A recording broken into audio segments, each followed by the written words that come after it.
Buenos días, bienvenidos.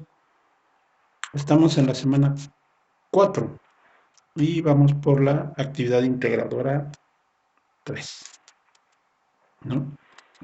En esa semana 4 ya hemos pasado un primer foro académico, una actividad integradora 1 que fue un mapa mental o conceptual.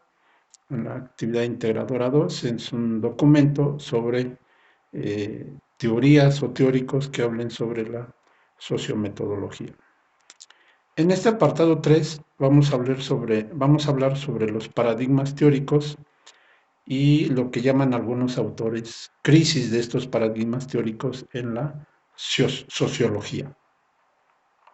Y hablaremos un poquito de Habermas, Jürgen Habermas y su praxis comunicativa, Antonio Gramsci, la teoría de la estructuración, Robert Elias, la sociología de la civilización, Pierre Bourdieu, la sociología de la cultura, Ulrich Beck, la del riesgo global, Edgar Morin, el pensamiento complejo y Garfinkel, la etnometodología.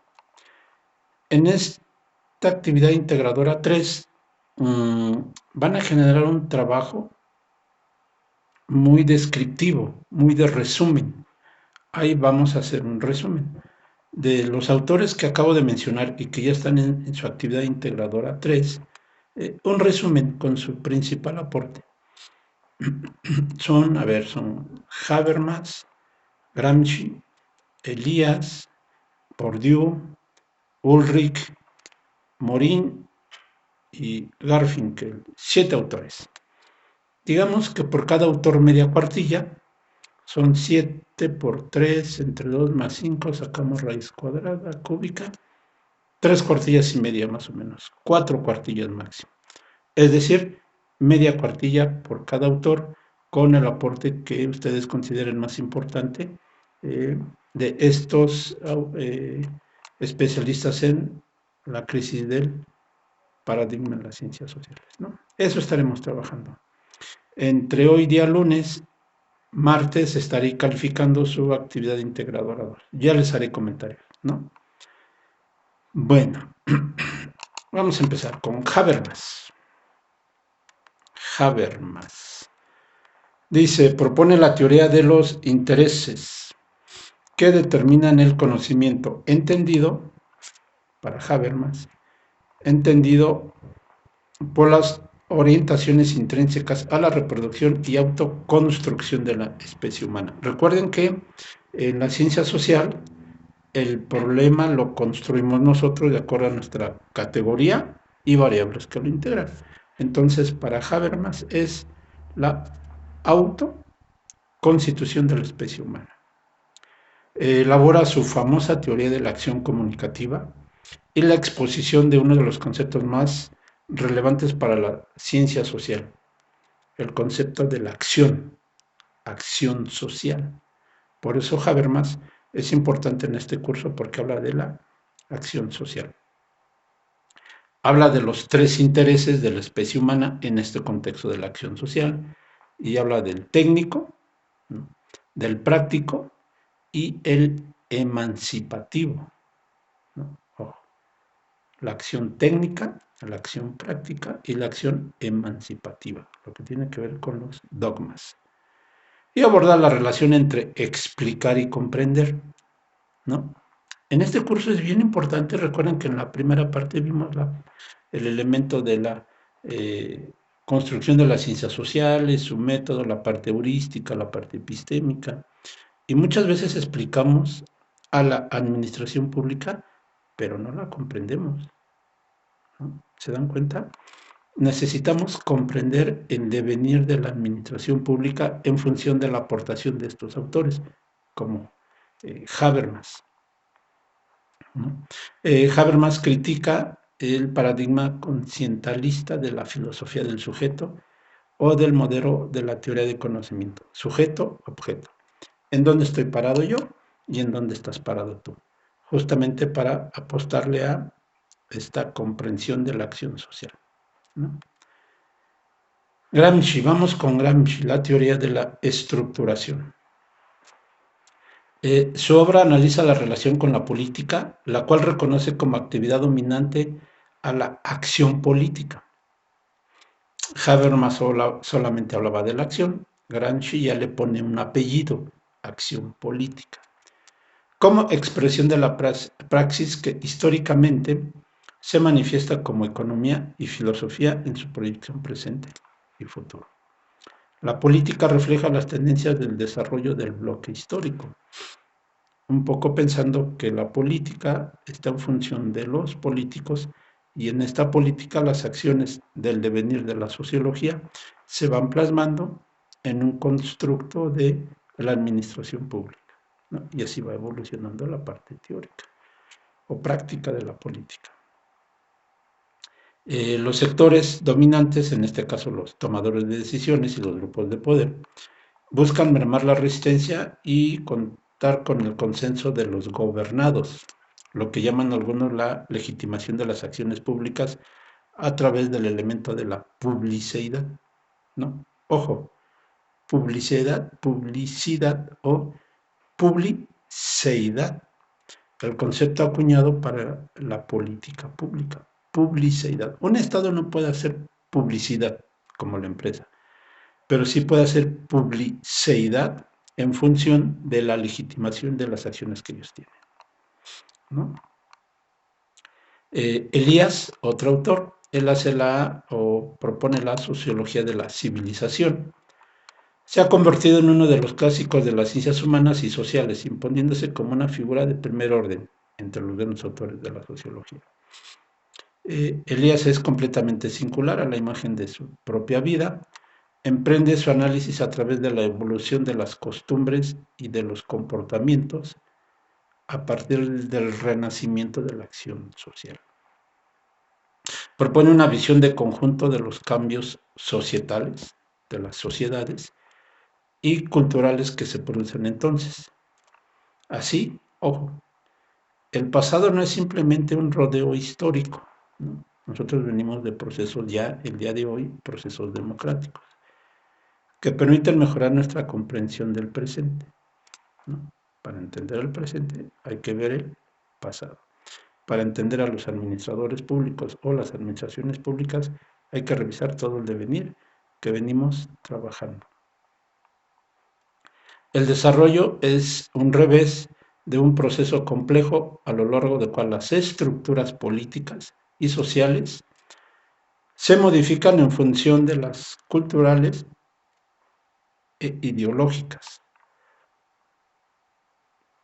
Para Elías, la fuerza de su análisis consiste en articular y en vincular los diferentes procesos, cuya síntesis analítica ofrece el marco teórico del proceso de civilización. Es decir, una sociedad civilizada, una cultura civilizada, va a ser justamente la que vincula estos procesos, los vaya integrando, los vaya trabajando. Bourdieu, Bourdieu, es un excelente autor. Ahorita lo estamos viendo en Sociología Contemporánea. Revísenlo, porque este va a ser fundamental para construir su eh, objeto de estudio cuando estén por titularse, cuando hagan su tesis. Bourdieu, fenómenos contemporáneos de la acción social. Otra vez aparece el concepto de acción social, ¿no? En diferentes campos de las ciencias sociales aparece Bourdieu y él habla de las antimonías o dualismos clásicos. Objetivismo, subjetivismo, estructuralismo contra la agencia, individuo-grupo, cualitativo-cuantitativo, y las instituciones que conforman las estructuras sociales externas. ¿Externas a qué? Externas a la antinomía que estemos utilizando, externas al individuo, externas a la estructura. Enfatiza la necesidad de abordarla como un sistema de campos diferenciados.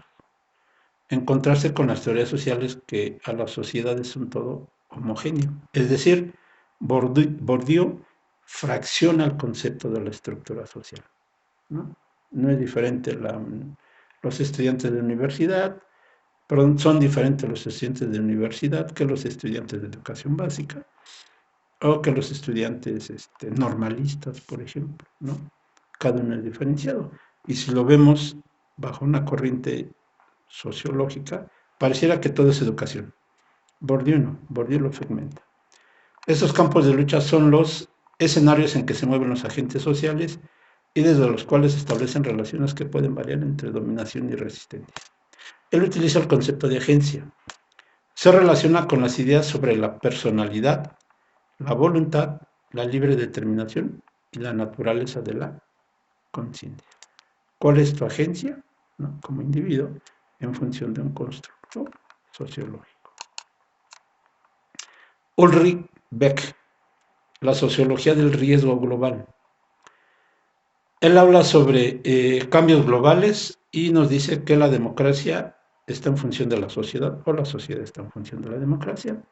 Política, terrorismo, narcotráfico, crisis económicas, ecológicas, movimientos sociales. El día de hoy pudiéramos poner coronavirus.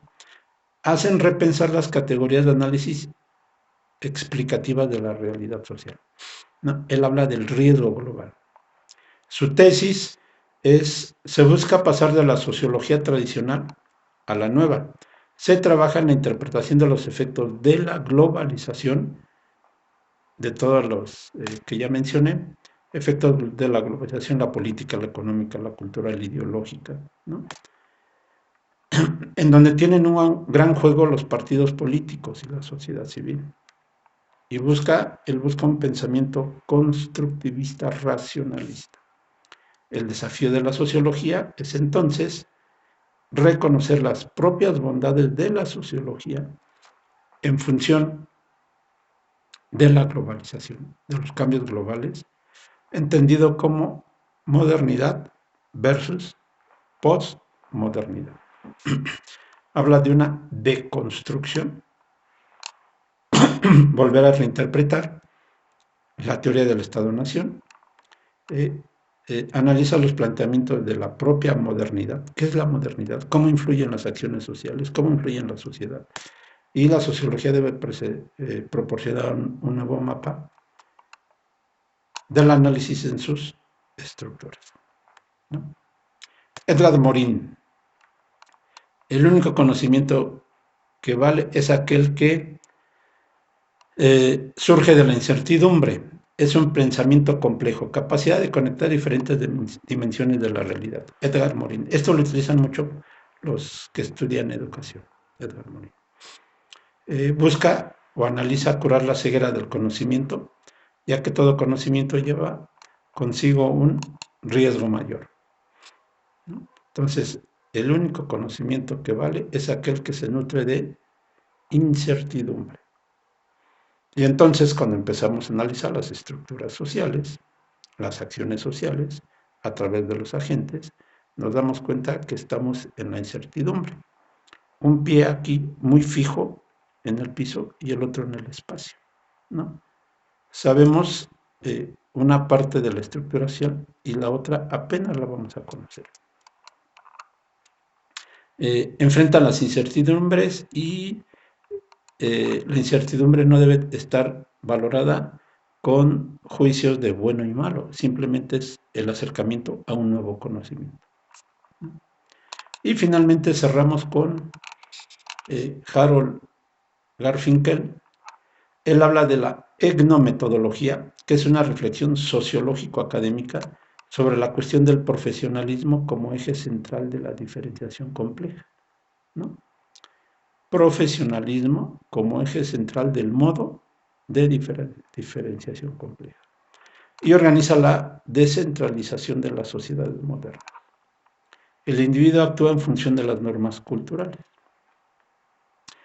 Supuesto de que todos los seres humanos tienen un sentido práctico, en el cual las normas, de acuerdo con una racionalidad práctica, que se utilizan en la vida cotidiana, ¿no? Si ustedes y yo viviéramos en Japón, respetaríamos en demasía a nuestros adultos mayores, ¿no? La cultura japonesa respeta. La cultura japonesa es de orden, es de método, ¿no? Y la cultura mexicana es, también somos trabajadores, pero somos más de relajo, de risa, de N. Ejemplo práctico, cuando uno piensa en un inglés, los ve trabajadores, metódicos, el té en Inglaterra lo toman a las 5 de la tarde. Bueno, el tecito, vamos. Piensas en el alemán como un tipo metódico, leído y también muy esquemático. Los japoneses ni se diga, ¿no? Y piensas en un mexicano prototipo y de entrada sabemos que no va a llegar a tiempo, ¿no? No somos puntuales, nos gusta el relajo, aunque seamos trabajadores. Y entonces todos esos elementos de la etnometodología le ayudan a Jared Garfinkel a entender el comportamiento de las estructuras sociales, ¿no? Bueno, eso estaremos trabajando esta semana. Hagan un resumen de cada uno de los autores y esperemos que nos vaya bien o muy bien en esta cuarta semana de su curso de Sociología de la Administración Pública. Cuídense mucho y nos vemos en el siguiente video.